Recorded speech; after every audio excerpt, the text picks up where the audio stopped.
Andrea here from createyourfuture.co. So today we have Maddy joining us. Hi, Maddy. Hi. Hey guys, we have an exciting video of how to stop reacting and start creating. So we're going to go through some ways where you can just stop that. You can use the techniques you can use to stop reacting, as well as explain how you can use reacting to your benefit if you do react, because it's not the end of the world. Definitely, it never is. You can never screw anything up because all of you guys are perfect. But just before we dive into it, guys, we're having a contest. We get to 100,000 subscribers. We're giving away 3 free video coaching sessions to 3 separate people, 1 each. And all you need to do to enter is to subscribe, share our videos, as well as comment what have you manifested using the law of attraction. And guys, remember, Maddy's having a sale still, so her schedule's filling up extremely fast. So definitely check out the link in the description below if you'd like some help finding your blocks and creating some sort of plan to make your manifestation happen. So welcome, Maddy. Hi, thank you.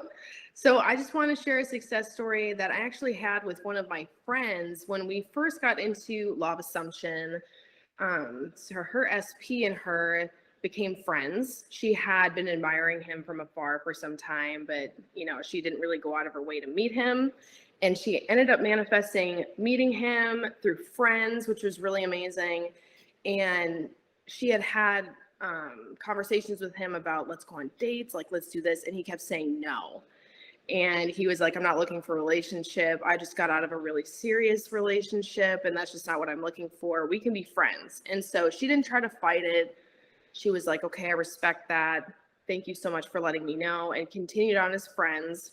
And she had this mentality at first that, like, if, he's not going to say yes, someone else will. So she kind of created her, ideal SP, kind of what we talked about before, and said everything that she wanted in a man, because she had also just gotten out of a relationship and knew that she was ready for a new one.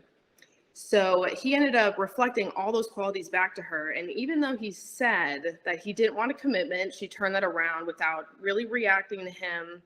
And they ended up dating. And they've been together for 3.5 years now. But at the beginning of the relationship, when she, started working through her limiting beliefs and trying to get through her block so she could have her dream relationship with this guy she's had her eye on, he kept breaking up with her. And she, instead of reacting, in a big way or just reacting at all, she did cry a little bit at first. And she still said, I respect what you're saying. I truly believe that you know what's best for you. Thank you so much for communicating.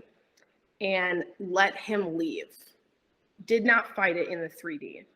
And she actually did that each time. In the beginning that he did break up with her, it was about 4 times before, she got it down herself and, recognized everything. And within a day, sometimes even an hour, he'd come back and say, I'm an idiot. I can't live my life without you. Of course I want to be with you. Like, of course I want to commit with you. You're my dream girl. And it's been consistent like that for 2.5 years. He has completely become her dream SP. That is her dream relationship. So it doesn't matter what your SP or whoever you're trying to manifest says to you in the 3D. If you do react, it's okay. You can actually make that work in your favor. So because she cried and she was like, I'm really upset about this. This hurts my feelings. It's valid. Honor your feelings. It's okay. You're already thinking those things. You're already feeling them. Honor it, recognize it, acknowledge that it's there. It's not trying to run from you. You don't have to hide from it. It's already there. So you might as well make it mean that you're going to get what you want. So in that circumstance, she cried because her boyfriend broke up with her. I would say, in my opinion, I'd, honor my feelings, obviously, get through it, get my mental diet together. And I'd be like, you know what, because he actually broke up with me, and because this happened, that's the one thing that's going to make him realize I'm the one for him. And he's going to realize that I'm the best thing that's ever happened to him. And he never wants me to leave his life ever again. I'm the best girlfriend he will ever have.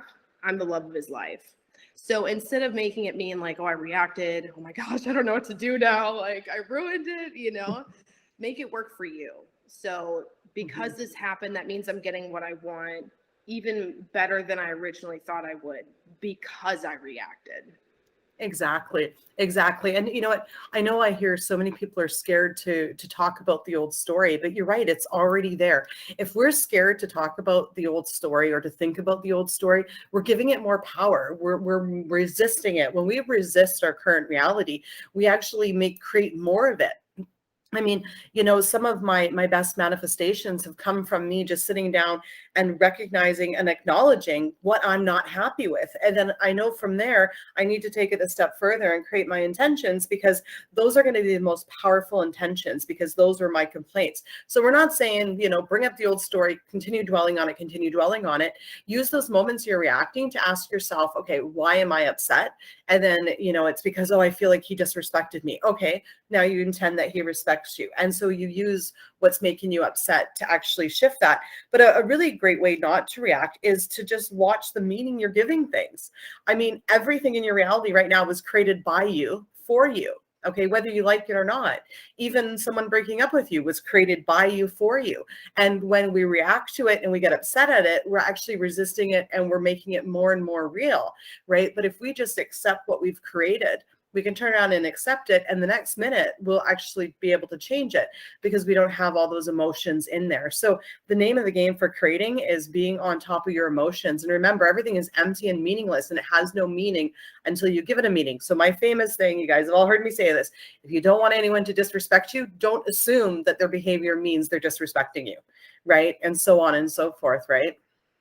Yeah. And one of my favorite things too, kind of what you mentioned, is writing a list of how you already feel or think about it. It can also help you identify those blocks that may be a pattern in a couple different areas of your life. It could be reaching from SP to money and career or friends. So you writing it down, recognizing it, and then being like, you know, what belief is this? What am I believing about the situation, assuming about it?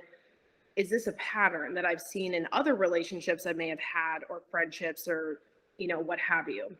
So once you're able to recognize that, you can actually stop the behavior altogether and recognize that, hey, this is just a belief. It's literally just letting me know, like, hey, by the way, you still have this belief and we want to get rid of it. And so we're going to bring it up to you to recognize that so that you can clear it out.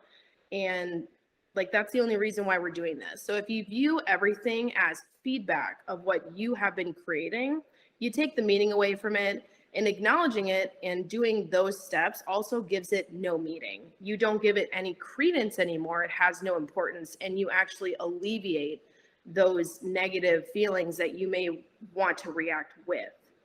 Mhm. Exactly, exactly. You know, I've created many things reacting and many things not reacting. So I remember when I first moved to here, our microwave was broken. And I remember saying to the repair guy, I'm like, it's broken. He's like, yeah, well, you got to call the place. And he goes, they're going to send a tech. They're not going to replace it. And I was like, oh my goodness, like, what is it? $100 microwave? Like, honestly. So they're like going to take this thing apart. So, and then I didn't react to him, even though I was upset. And then when I phoned the place, they were like, no, we send out a tech. And I was like, I didn't react. I was like, no, that's fine. Okay, whatever. And I'm like, no, I'm getting it replaced. Then all of a sudden the company that was supposed to send the tech, they phoned me and said, no, we're just sending you a new microwave. It's like, oh, you know, so it's about, you know, trusting in your own intentions and believing in yourself. But also what Maddy said, if you do react, it's okay. You know how many times I've reacted to Andrew and we're still together, you know, and in that moment you're reacting, just know that you're creating stuff that is going to make you more upset. So, you know, stop yourself, ask yourself, why am I so upset right now? What thoughts am I having that are upsetting me? And most of the time you'll find that you're just forgetting everyone's you pushed out, and you can have what you want in those moments. And then all you do is bring yourself back to, I can have what I want, and then, you know, create intentions for the things that were making you upset. And you'll find that your emotions will they'll just melt away because your thoughts create your emotions as well. Remember, everything's empty and meaningless. If I say Jerry is always late to pick me up, then he's always going to be late. But where we start reacting is when we say, oh, he doesn't respect me. Of course, now I'm going to be upset because he doesn't respect me now. Now I'm making his actions, which really meant nothing, mean that he doesn't respect me. So of course I'm going to be upset now. So changing the meaning that we're giving everything, because we created it to begin with. It's all perfect. It's all perfect. And you're perfect. Every single one of you guys are. I love that. That's great. You know, so those are some things that you can do. So if you do react, okay, make it into a bridge of incidents where, you know, you create the assumption that you are going to get through this and that it is going to work in your favor. My favorite is whenever I react with Andrew, I say, look, at now he understands how serious I'm about this. So he's 100% going to like change his ways in the future. And it works every time like a charm. Change the meaning, right? If you don't want to be, say, disrespected, then don't accuse anyone of disrespecting you. Remember that everything is empty and meaningless, and it only has the meaning that we choose to give it. And again, if you, you know, if you are reacting, get your thoughts out. What thoughts are making you upset? Just acknowledge them and change them into positive intentions. And you'll find that your creating will speed up so much faster because you're actually hitting the right intentions, right? So not everyone's blocks are the same, okay? So one person's block may not be another. So for instance, my self-concept's always been great, but I had a story that Andrew had baggage and didn't want to, you know, move in with me. So, you know, but yours may be self-concept, but you'll know what they are because those will be the thoughts that are making you upset, you know? Exactly. And people will actually tell you a lot of the times what you're thinking about yourself or about relationships, other people, certain situations. So you can even use that as feedback as well, that like, hey, what I'm telling you is like what you are actually thinking. And you're like, oh, okay, thank you for letting me know. Like, you don't actually have to tell them that, but it's like, use that and know like, okay, cool. I'm not working on my self-concept because let's say that person isn't making you a priority. You don't feel like a priority in that relationship or in general. So it's, you know, it's really good to recognize that and be like, okay, I'm going to make myself a priority because this is just a projection. Yeah. All of this is just a projection. I am the person that's creating all this. I am the movie box, you know, I'm the one that is just projecting it out for everybody to watch, including myself. So if I think about it that way, I don't really want to fight with the projection because it's literally going to go nowhere. Yeah. Whereas if I work on myself and I work on how I think about the situation, what I assume, then it will all change automatically. You don't have to fight it out. It can just work in your favor. And if you make everything mean that like, this is how I'm going to get what I want. This is the one thing that needed to happen in order for me to get what I want. And it could be from a negative or a positive thing. So even if you reacted, they love the fact that I'm passionate about things and that I'm passionate about this relationship, and they respect that. And that means that I'm going to get what I want, and this is going to be my dream relationship. Right. Oh, I love that. I love that. I love it. Yes, guys, great that you are going to get what you want. You know what? Always, always, always. So thank you so much, Maddy. This video is amazing. I know it's going to help so many people. Like, oh my goodness, so many people. Thank you. And guys, thank you for liking, commenting, sharing, and subscribing. And we'll see you in the next video. Bye-bye. Bye.